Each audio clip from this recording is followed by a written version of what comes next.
एक समय श्री कृष्ण और दुर्योधन में बहस होगी और तब भगवान कृष्ण ने उन्हें अपना विराट रूप दिखाया। दुर्योधन ने कृष्ण जी को प्रसन्न करने के लिए अपने घर 56 भोग खाने का निमंत्रण दिया। श्री कृष्ण बोले, एक इंसान दो कारण से भोजन ग्रहण करता है, जब वह भूखा हो या भोजन प्यार से खिलाया जाए। ना ही मैं भूखा हूँ और ना ही तुम मुझे प्यार से भोजन खिला रहे हो, इसलिए मैं नहीं आ सकता। उन्होंने विदुर जी की ओर देखा और कहा कि आज वे भोजन के लिए उनके घर जाएंगे। श्री कृष्ण के कोमल मुख से अपना नाम सुनकर विदुर जी बहुत खुश हुए। कुछ ही देर में उन्हें एहसास हुआ कि उन्हें श्री कृष्ण के भोजन के लिए दुकानों से सामान लेने की आवश्यकता नहीं। इस दौरान श्री कृष्ण विदुर जी के घर पहुंच गए। दरवाजे पर उन्होंने पुकारा, विदुर रानी, दरवाजा खोलिए।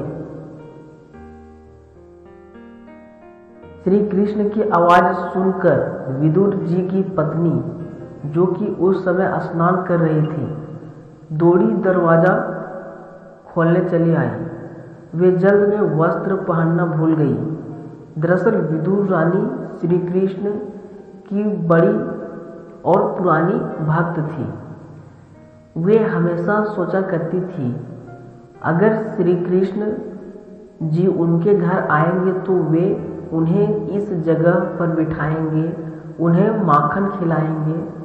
भगवान श्री कृष्ण जो कि हर किसी के दिल में निवास करते हैं, अच्छी तरह सभी के विचार जानते हैं, तो वे कहाँ और वहाँ उनकी इच्छा पूरी करने चले गए। यह देखकर कि विदुर रानी वस्त्र धारण करना भूल गई है, श्री कृष्ण ने उन्हें अपना पीताम्बर उड़ा दिया। विदुर रानी उन्हें अंदर लेकर गई और चौकी को उल्टा रख दिया और श्री कृष्ण से बैठने को कहा। श्री कृष्ण बिना कुछ कहे बैठ गए। फिर वे कुछ केले लाई और उन्हें छीलने लगी। वे इतनी विह्वल हो गई थी कि उन्होंने वाकई में केला फेंक कर श्री कृष्ण को केले के छिलके खाने को दिए, परंतु श्री कृष्ण इस बार भी कुछ नहीं बोले और केले के छिलके खाने लगे।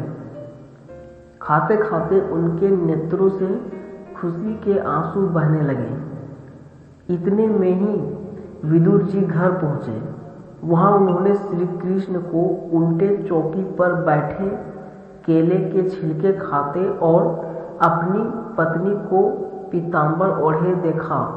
उन्होंने अपनी पत्नी से वस्त्र धारण करने को कहा और श्री कृष्ण से बोला, क्षमा कीजिए, आपको यह सब खाना पड़ रहा है, आप इसे छोड़िए। मैं यह हलवा पूरी लाया हूँ, आप यह खाइए।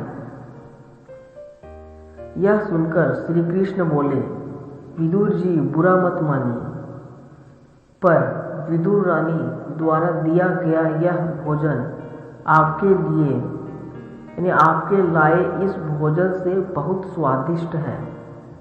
विदुर जी यह सुनकर हैरान हुए और पूछा, कैसे? तो श्री कृष्ण ने कहा,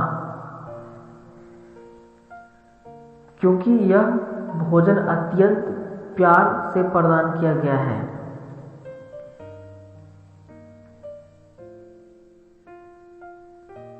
जय श्री कृष्ण।